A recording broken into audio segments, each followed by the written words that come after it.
السلام علیکم برادر. و علیکم السلام. چه خوب است. خودتون معرفی کنید برادر. ما محمد شایب هستم، فتن محمد فرید از ولایت لوگر، محصل پانتون پروان. ماشاءالله برادر. سوال امروزی ما است که حضرت محمد صلی الله علیه و سلم چند ساله بود که ازدواج کرد و در او وقت همراه نام زن اولش چی است؟ وقتی که 40 ساله بود همراه این چی ازدواج کرد، همراه بی خدیجه رضی الله عنها. خدیجه الکبرا بود که همراه از او ازدواج کرد و 40 ساله گفتنی؟ 40 ساله خود درست نیست جواب.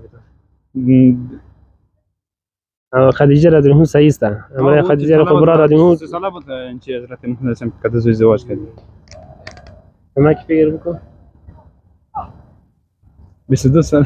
نشد. سلامت باش برادر، جور باش، هیچ مشکل. السلام علیکم ورور. وعلیکم السلام خیج.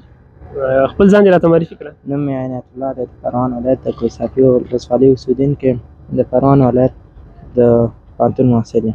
ماشاءالله ورور، الله سلامت لره. ورور زمونږ د نن ورځې سوال دا دی، حضرت محمد صلی الله علیه وسلم لومړی بیبي څوک ده او په څو کلنۍ کې ورسره واده وکړ؟ پیغمبر صلی الله علیه وسلم څو کلن و؟ پیغمبر صلی الله علیه وسلم 40 کلن و چې واده یې وکړ او بیبي خدیجه لکه چې الله ورنه بیبي خدیجه رضی الله عنها سره خو واده کړی و، خو پیغمبر صلی الله علیه وسلم 40 کلن نه و، 40 کلنۍ کې خو مبعوث شوی په پیغمبرۍ و. سلامت اوسې، خبره ده. السلام علیکم برادر. علیکم السلام. نام مبارکتان چی است؟ نام عبدالبصیر. ماشاءالله برادر. سوال امروزی ما است، حضرت پیغمبر صلی الله علیه و سلم چند ساله بود که ازدواج کرد و نام بیبیشان چی است؟ پیغمبر سلام 25 ساله بود که ازدواج کرد و نام بیبی خدیجه نام داشت. ماشاءالله بسیار عالی، بسیار خوب. مستحق جایزه هستین، جایزه براتون میدیم.